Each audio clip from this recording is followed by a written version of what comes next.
Hola amigos, welcome. Good morning. Good morning here in this hemisphere of the world. Good evening maybe if you're somewhere else. Like always, a joy to be with you, and especially live. These meetings are so important for me because it's the opportunity to exchange, to see if you have any questions or observations or things you'd like to share. You know, I'm using a new microphone, so if you could let me know somehow if you hear me well, if there is sound at all, and not just the movement of my mouth. I see. Yeah, hi. Lovely to see you all. Can you hear me well? Do you guys, the ones that are live now, could you let me know if you hear me somehow? Maybe just comment. Awesome. Well, welcome. This is the first of some live videos that I'm going to be sharing with you weekly. Videos and spaces in which to share emotional healing, in which to share life in general, you know, pain and suffering and the way out, because there is a way out. Awesome. Thank you, Stag. Okay, awesome. Very grateful. So this one in particular is about what exactly is emotional healing and why is it important. I have shared with you before that because I am a COVID long hauler, my work and my message is first of all directed to COVID long haulers, but not only and not exclusively.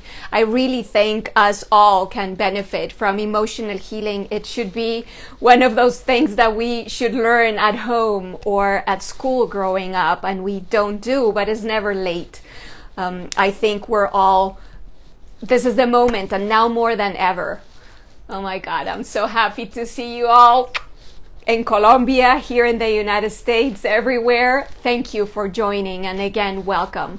So I'm going to start by sharing with you what I understand based on my own life experience, what I understand by emotional healing. So for me, emotional healing is the creating of the inner space, that state and that space from which we respond to life, from which we react to what happens to us in life. So it's the creating of a healed, of a healthy space, if you like. It is the cleaning, right? It is the addressing of that inner space and the creating of a positive vibration that matches what we want from life, not the opposite.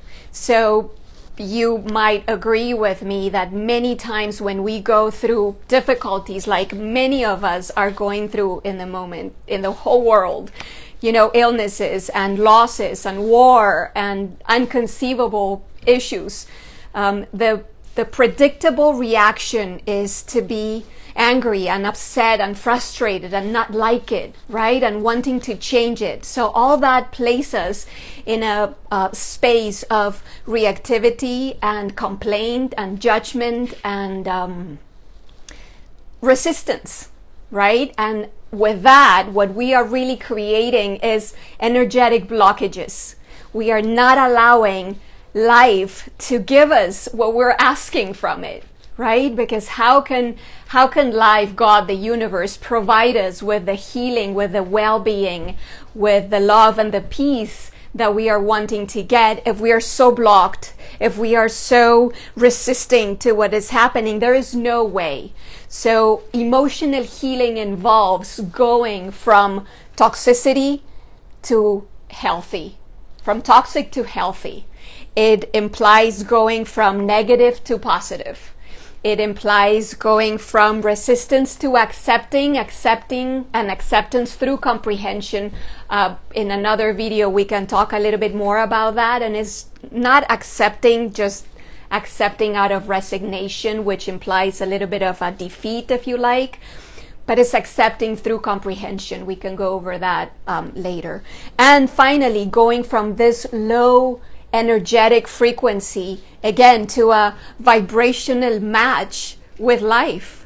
You know, we become regardless of our circumstances and regardless of the situations that we are experiencing, we become a vibrational match with life, with harmony, with healing. We open the door for those things to happen. So again, feel free. Oh, my loves. I'm so happy I'm seeing so many beloveds here. Thank you for joining. Again, feel free to ask questions. This is the idea of this lives, to be an exchange, right? So, excuse me, I was saying, now more than ever, this is the moment. You know, again, I address the COVID long haulers because it's my people, is where I am coming from, right? And it's my most immediate and most recent crisis, if you like. But anyone.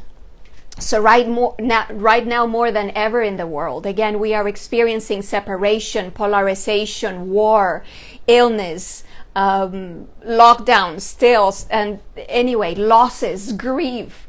So we can't really wait. We can't wait for those things to disappear because that is part of the world. That is part of the life in the world. We can't wait for us who are experiencing some kind of physical or mental illness. We can't really wait for those things to disappear. Addressing specifically the long COVID situation, doctors all over the world are doing the best they can. The scientific and researchers in the world are doing the best they can.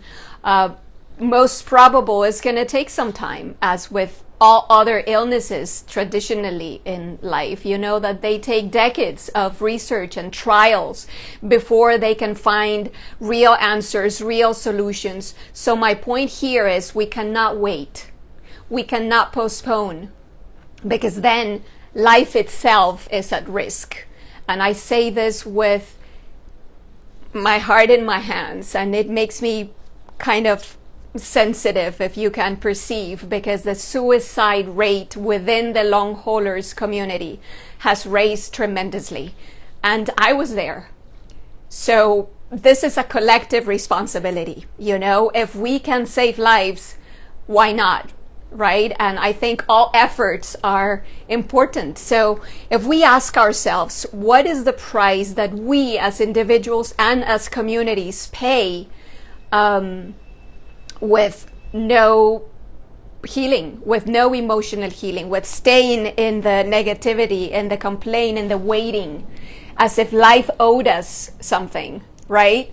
Life doesn't really owe us anything. It expects from us to exercise basically the one and only, or the main control and power that we have, and is that power of choice, the power of choosing and deciding how we want to respond to life. Really, that's the dialogue. So life throws us as things, and it expects from us a specific way to respond. So we have that choice, and again, now more than ever. So that is why I consider this is important right now. In my case, some of you know my story. You have been with me some time already, and you know I touched bottom. This month is my 17 month as a COVID long hauler. It's been, you know how it's been, excruciating, the most difficult period of my entire life. And if it wasn't for emotional healing, I wouldn't be here. So this saved my life. This emotional healing, which addresses the thoughts and the belief systems and the attitudes and the approaches, if you like, the responses towards life, that forms our inner state, our inner space. And we should start from there, because all the external efforts, many of us, I see beautiful beloved COVID long haulers, Katarina, all the way up in Scandinavia, my dear. Thank you for joining. I love you so much. You are amazing, and you know exactly what I'm talking about. We are doing the best we can outside, right? So we are seeing doctors. Some of us are seeing functional doctors. Some of us are seeing other kind of natural therapies, and we're doing self-care practices and meditating and yoga and all those wonderful things. Everything is valid. That is my message to you. Everything external is valid. Getting support from our loved ones, everything is great. But if our interior, if our innermost self is not healed, is not open to receive, is not clear, is not clean and healthy, how are all the other external factors and support and help sources work? Again, there is this beautiful, my beloved Kim in Santa Fe, New Mexico. I love you so much. So again, all these outer sources of support, they can't really get to us if we are so blocked inside. So that's why I insist that emotional healing should be the precursor. It should go first. Again, how amazing would it be to learn about emotional healing in school, at home, when we grow up, but it's never too late. That is my message today.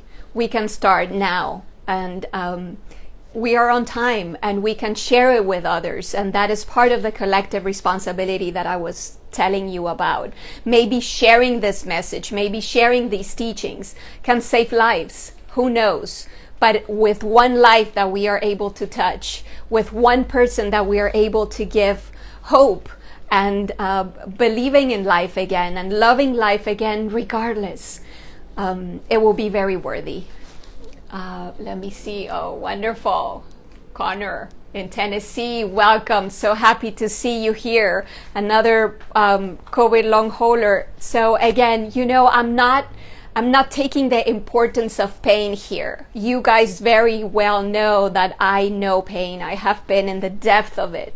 I still experience it almost every day of my life. But the difference now is that I have the tools, the inner tools, to face that reality. I am not waiting. My message is we can't afford to wait. We can't afford to postpone. It has to be now with the circumstances that we have, because life is going to keep going and it's going to keep happening. We don't know exactly in which direction.